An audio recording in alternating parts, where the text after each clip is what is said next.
our entire administration, it's my great honor to say, as a trumpet among the nations, if the world knows nothing else, let the world know this: America stands with Israel.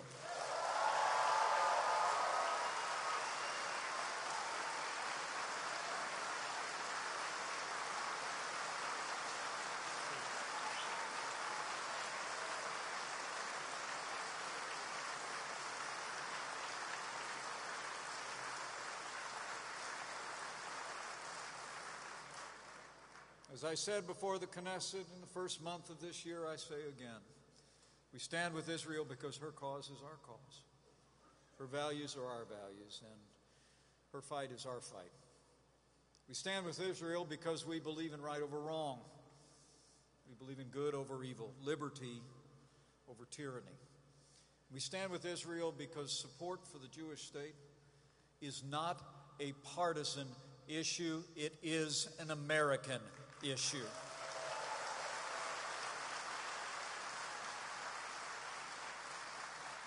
And few understand that truth better than the men and women of the Israeli-American Council. It's amazing to think that just 11 years ago, when Hezbollah was firing rockets at Israel, it was a struggle to organize even a modest showing of support by the Israeli-American community. But then, a dedicated band of liberty lovers, people like Danny Albert, Adam Milstein, Shoam Nicolet, took action.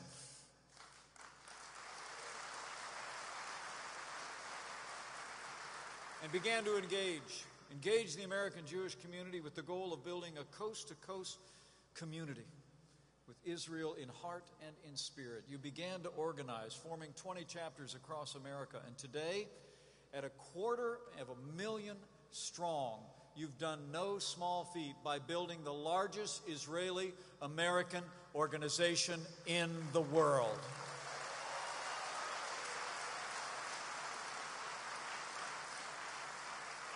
It's an impressive achievement. It wouldn't have been possible without the support of all of you in this room. But I know you also recognize it would not have been possible without the support of two of the most tireless friends of Israel in the United States of America, Sheldon and Miriam Adelson.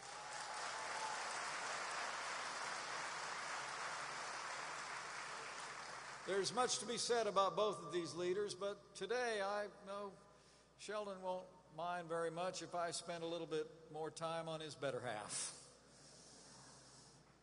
Tomorrow, Jews in synagogues all over the world will read from the book of Genesis about a heart-rending story, the story of Reuben. Jacob's firstborn, Reuben, was a good-hearted man, racked with self-doubt. When Jacob revokes his privileges as firstborn, the Bible recalls that Reuben meekly accepted his fate. When his older brothers, Jacob's other sons, sold their youngest brother Joseph into slavery, Reuben tried but failed to stop them. We all know the story. The story of this honest but timid man is one of the most tragic in all of the book of Genesis. But it's a story that reminds us of an all too important truth. To lead, people need to be encouraged to lead. They need encouragement to do what is right. And in our day and in our age, few know better how to encourage others to do what is right than the incomparable Miriam Adelson.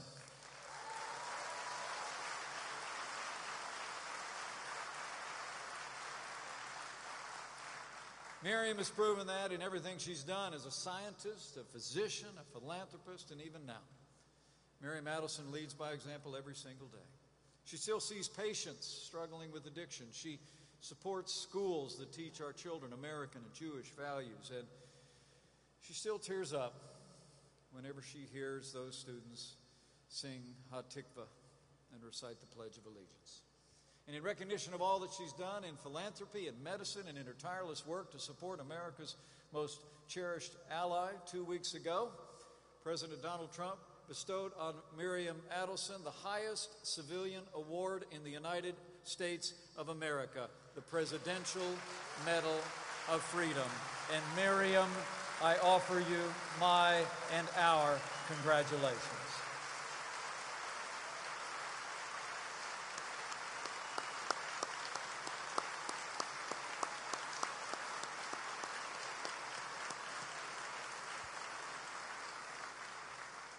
Over the years, Miriam and Sheldon have worked without ceasing to bring America and Israel even closer together and to make both Israel and America stronger still.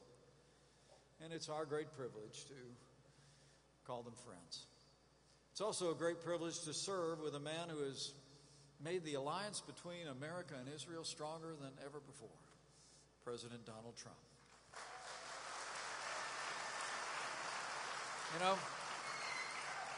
over the last 2 years, one thing has become clear to people all across this country and all across the world. President Trump is a man of his word, and he's a man of action. Our president promised to ensure that Israel would have the resources and tools to defend itself by itself. And today, American support for the security of the state of Israel is greater than ever before.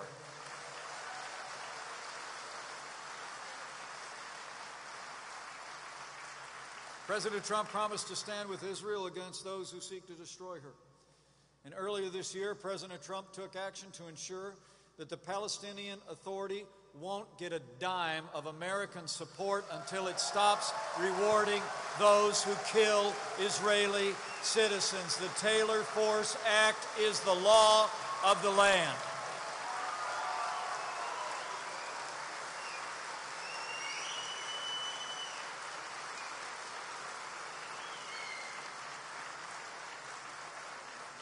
President Trump promised to take the fight to radical Islamic terrorists on our terms on their soil.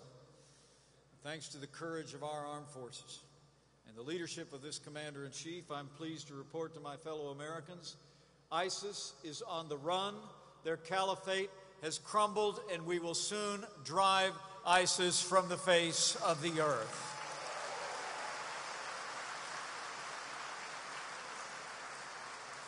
President Trump also promised to stand up to the leading state sponsor of terror. And he took decisive action and kept his word when President Donald Trump withdrew the United States of America from the disastrous Iran nuclear deal. And this month, we reimposed every last sanction that the previous administration had lifted.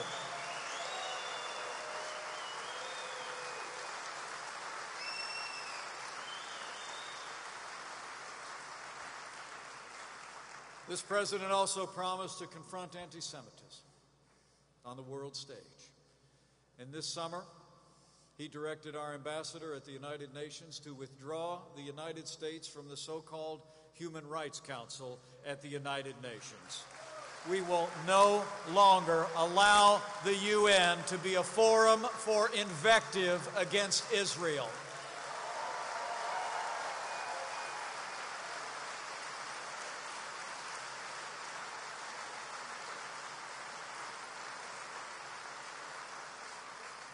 In the wake of Airbnb's decision to ban listings of Jewish homes in eastern Jerusalem and the West Bank, we've made it clear.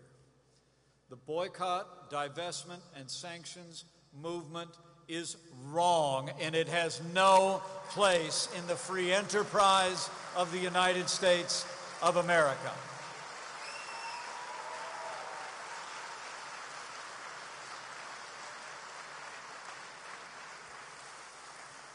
And as we all know, while every president for the past 2 decades had promised to do so, this president did more than promise.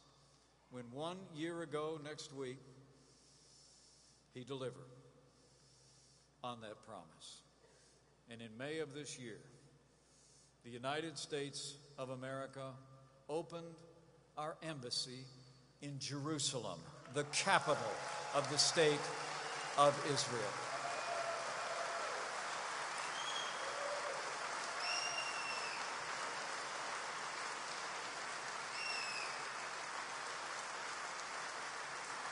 He's a man of his word. It's been promises made and promises kept. Our president made that decision, I want to assure you, in the best interest of the United States. But he also made it clear that we believe that decision is in the best interest of peace. For peace can only be built on a foundation, not of fiction, but of fact. of recognizing what is negotiable and what is not. As we gather here, our team, Jared Kushner, Jason Greenblatt, Ambassador Friedman, are working hard to craft a plan for a lasting peace in the region, to end years of conflict between Israelis and Palestinians.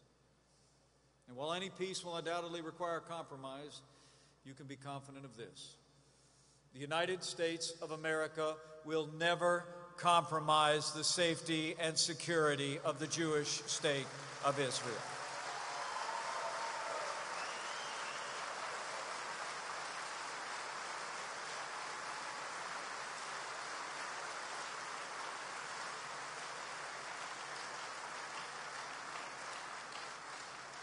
As we continue to hope and work toward peace, we will continue to stand without apology with Israel and all our allies and partners across the world to confront those who seek war. Today, as President Trump gathers with leaders around the world in Argentina, we remember a year ago in Saudi Arabia on his very first foreign trip when he convened an unprecedented gathering of leaders from 50 nations at the Arab Islamic American Summit. He spoke to those leaders boldly about the two great threats to a brighter future in the Middle East: radical Islamic terrorism and the Islamic Republic of Iran. Together with Israel, we've made great strides against the menace of terrorism. But as we've seen in recent weeks, the terrorist threat still festers at Israel's borders. Hamas has sent a stream of rockets into Israel, including more than 300 rockets and mortars in a single 6-hour span earlier this month. These attacks against Israel must end, and they must end now.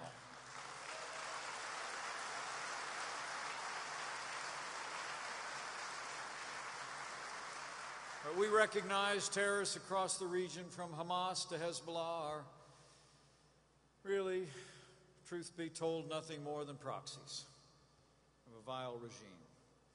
They're the pawns of Iran and its ayatollahs, who in recent years have devoted more than $16 billion to spreading violence, sowing chaos and bloodshed across the Middle East and the wider world. As I mentioned before, this administration has now reimposed all the sanctions on Iran that were lifted by the last administration in that disastrous nuclear deal. But we've also imposed strong new sanctions as well, and American sanctions on Iran have never been stronger.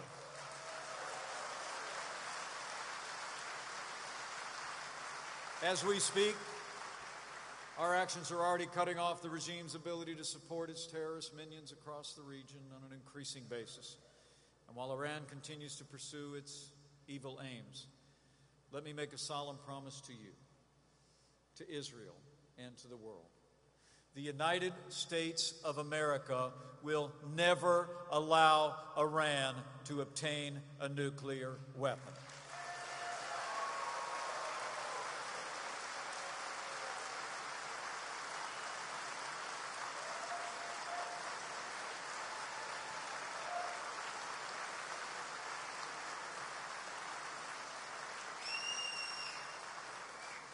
The United States stands with Israel today just as we stood with her in that historic vote that we commemorate and remember this week. And while today we recall the brilliance of that moment, the state of Israel itself has shined brighter every moment since.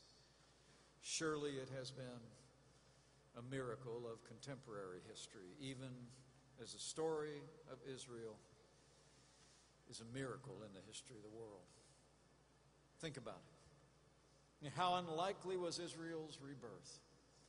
How much more unlikely have been her survival and prosperity, and how confounding, and against all odds has been her thriving. The Jewish people have literally turned the desert into a garden, scarcity into plenty, sickness into health. They've turned hope into a future of security and prosperity. Israel is like a tree firmly planted that has grown deep roots in the soil of your forefathers.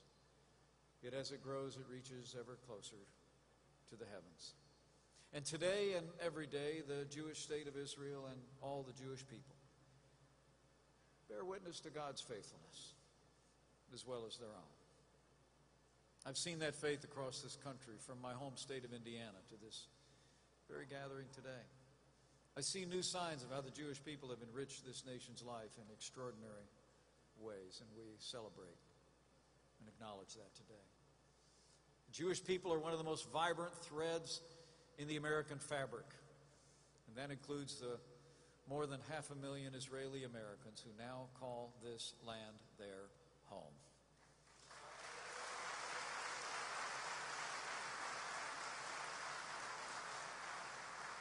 You're a bridge between our two nations, and even now, you're making the bond between America and Israel stronger every day.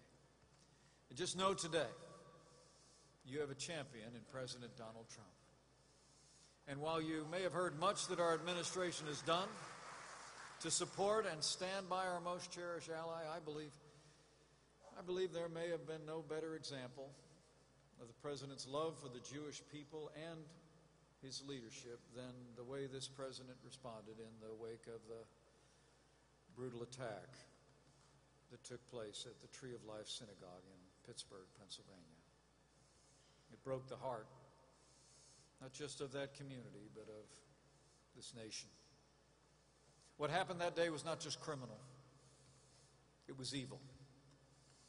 The 11 members of the Jewish community who perished were victims of one of the oldest hatreds known in the human race. In the days that followed, President Trump and I made clear that this anti-Semitic attack was an assault not just on the Jewish community, it was an assault on all of us in America. And we stand together. There is no place in America for anti-Semitism and violence, and we will confront and condemn it everywhere it rears its ugly head.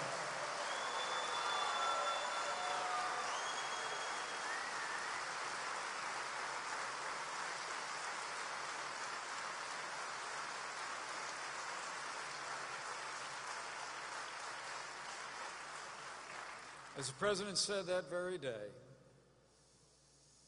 we will stand with our Jewish brothers and sisters and defeat anti-Semitism and vanquish the forces of hate.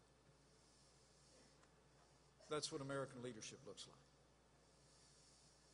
From a president who's done more to draw our two nations together than any president in our nation's history. But even in the face of such hatred, we take comfort. We take comfort in the word of the Lord.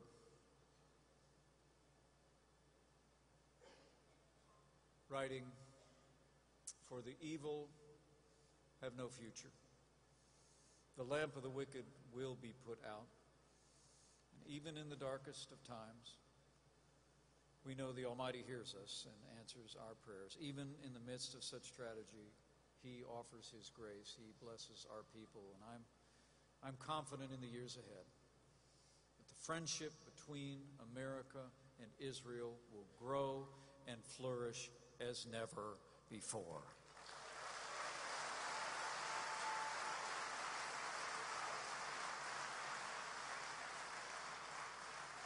And it's on that basis I close today.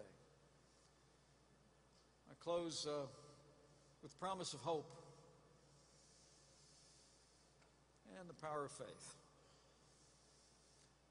Faith in the good people of Israel and America, and in the immutable bonds of friendship that exist between us.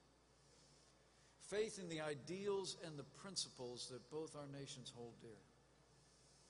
Principles of liberty and freedom and equality that bind us together and give us a common purpose.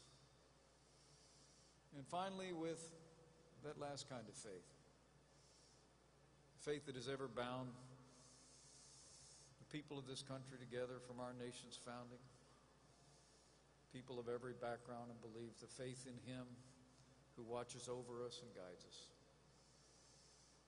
And as Jews the world over will say this Sunday night, I say again here with all of you,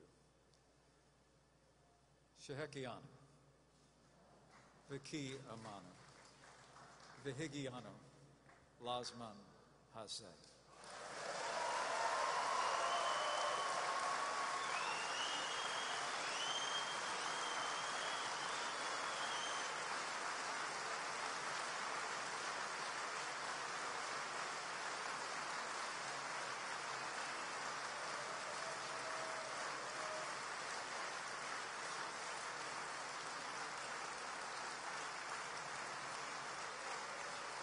So thank you all for the great honor of addressing you today at this 5th Annual National Conference of the Israeli-American Council. I offer you, on behalf of my wife and myself and our entire administration, the warmest wishes a few days early for a happy Hanukkah. May God bless you. May God bless Israel, and may God bless the United States of America.